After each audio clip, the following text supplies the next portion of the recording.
methodologies and strategies to promote and support others. Third criterion is about assessment and giving feedback. It's about design and execution of assessment tasks that are aligned with student learning outcomes and the provision of appropriate and timely feedback. So for professor, it has to be successful leadership, mentoring of individuals and of teams leading to enhanced assessment standards and moderation. Mainly it's about teaching, learning, leader. So we can go very fast. So criteria 4 is about developing effective environment, student support. So it's about successful mentoring of individuals to support student diversity. And then integration of SOTL is about authorship or co-authorship and systematic publication relevant to teaching and learning. Or the one on top, a sustainable and successful contribution to the research and or literature on scholarly practice and theory in teaching. And then we have criteria 6, it's about evaluation of practice and CPD. It's about mentoring and peer review of colleagues in teaching. It's about leadership and contribution in the provision of professional development of others. And in criteria 6 is about professional and personal effectiveness. If you look through, they look into professional qualities, including whether or not they have the passion for teaching, their confidence, enthusiasm, demonstrating resilience, perseverance in the face of obstacles, and demonstrating commitment and interest in students and their learning.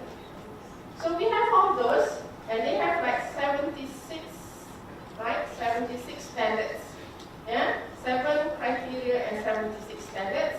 And we would like to see what is the perception of Malaysian academics. If they are going to be assessed based on these standards, how's their perception? And before we actually did the survey, we had the focus group discussion. So we found things like effective teaching is when there is transfer of knowledge from lecturers, should include critical thinking, assessment, should be two-way communication, learning outcomes has to be achieved, able to change mindset, give values to students and so on. It's the process of learning, unlearning and relearning, stimulating learners' thinking, blends content, pedagogy and technology. Just now we heard about TPCK, technology, pedagogical content knowledge, and when there is engagement with lecturer and students.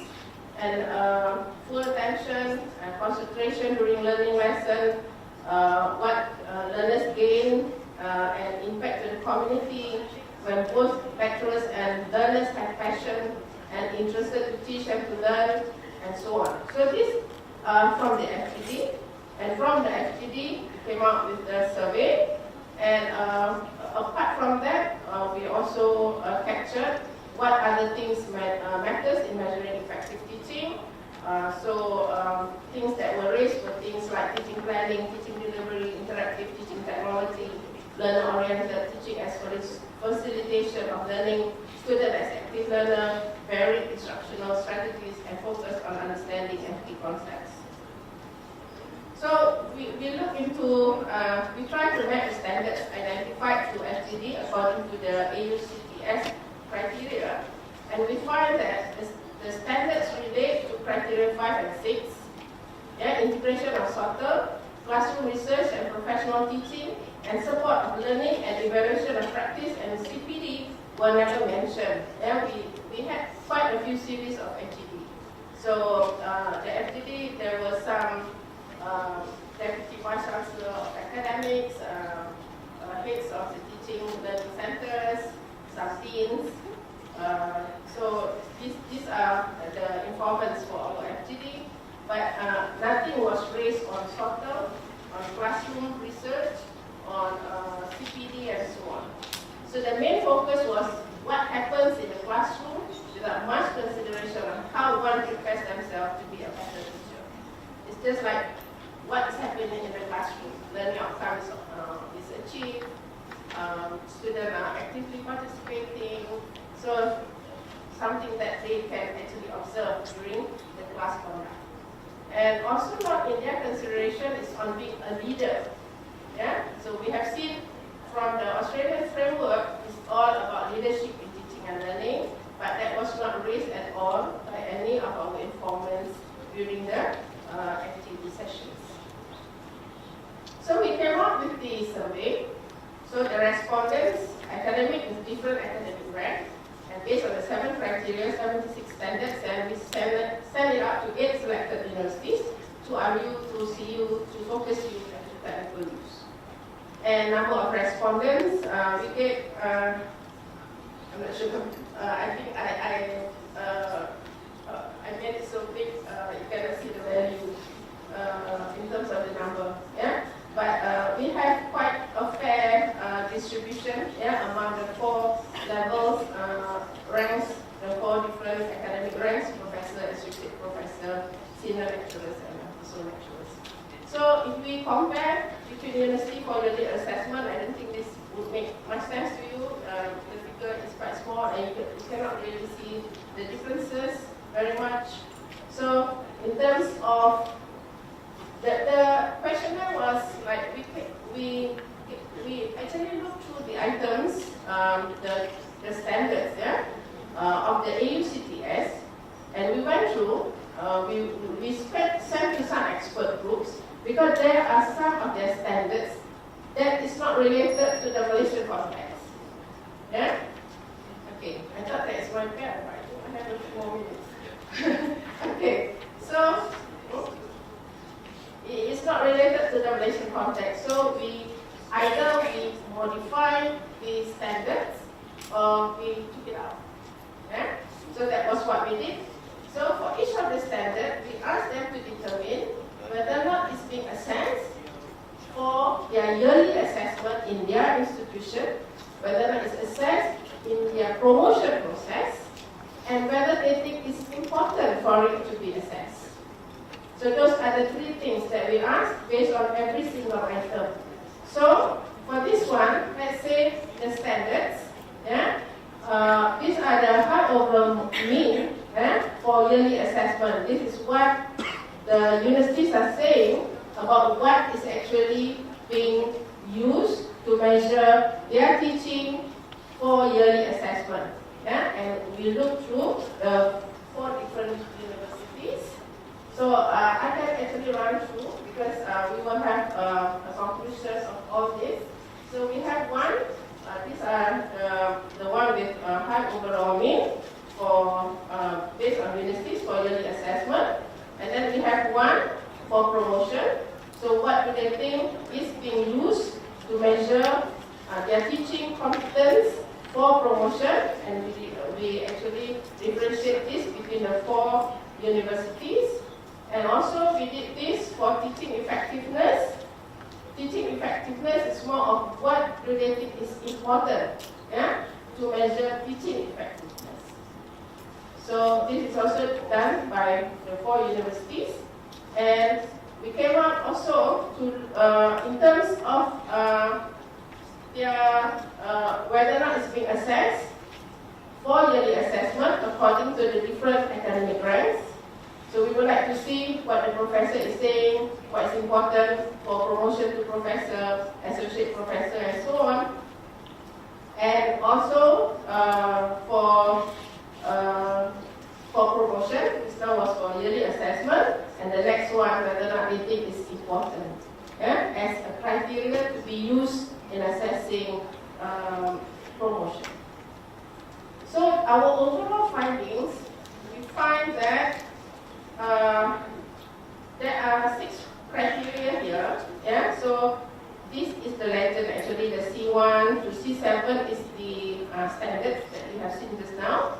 So so it's low. Let's say for yearly assessment, it's quite low on C6, evaluation of practice and CPD.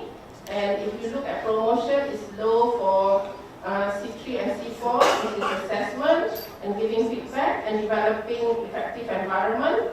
And for importance in determining teaching effectiveness, they don't think that the design and planning of the learning activities is important at all. It's actually very, very low here. So we come up with overall, overall in terms of what they think of the standards. So for yearly assessment, they think that the teaching plan, these are the red ones actually is being highlighted in most places, whether it's for promotion or for yearly assessment or for importance. They think these are among the standards that should be used. So if we see the first one here, teaching plan that aligns to teaching and learning activities, student scores in student evaluation, the scores that they get in student evaluation, preparing of teaching materials. We don't see that for FGD, but we did get it for the survey. Knowledge of the discipline, engaging and stimulating student participation, preparedness of the lecturer, involvement in curriculum design, use of innovative teaching approaches, effective supervision in research and also in internship. And for promotion, it's about knowledge of the discipline area, scores in students' evaluation, preparation of teaching materials, involvement in curriculum design, innovation in teaching practices, teaching plan that aligns with the activities, preparedness of the lecturer, for face-to-face teaching, knowledge and use of a range of teaching activities and engaging and stimulating student participation. And what they think is important is the use of innovative teaching approaches. We saw this already in the orange book, effective supervision of students. This was not mentioned. Use of collaborative teaching approach, effective supervision, knowledge and use of range of teaching activities, approaching teaching, demonstrating commitment, innovation in teaching practices, support and guidance, and initiative in creating engaging learning environment. 5 minutes left. Okay. So actually, now that we have already seen the orange book is sort of the minimal standard. Yeah? UPM has already come up with some kind of guideline, and right now they are doing the what we call engagement with several groups, including the lecturers of different academic ranks. We are doing it for we differentiate between social science and sciences, but the orange book does not determine the number. Yeah? How many would be enough? Yeah? So let's say we are talking about sorter. It's not just about the grant that you get, yeah? But it's about how many papers have you actually produced. So in terms of promotion to associate professor and promotion to professorship. So in terms of sorter, innovative teaching practices, have they been engaged as an expert in teaching and learning? So what else comes? Yeah? So we do not want to come up with a very complicated instrument, yeah? That will make it very difficult for people to judge. However, we need people to be able to judge it objectively. So that is what we're going to look at first, because the Australian team is also doing it with their academics, and we're going to compare notes, and we're going to see what actually is important for them and important for us. We're not going to sort of come up with a common framework, but we do have to agree on what is important based on the needs of every institution and every single country. I think that is almost the end of the presentation. And thank you very much.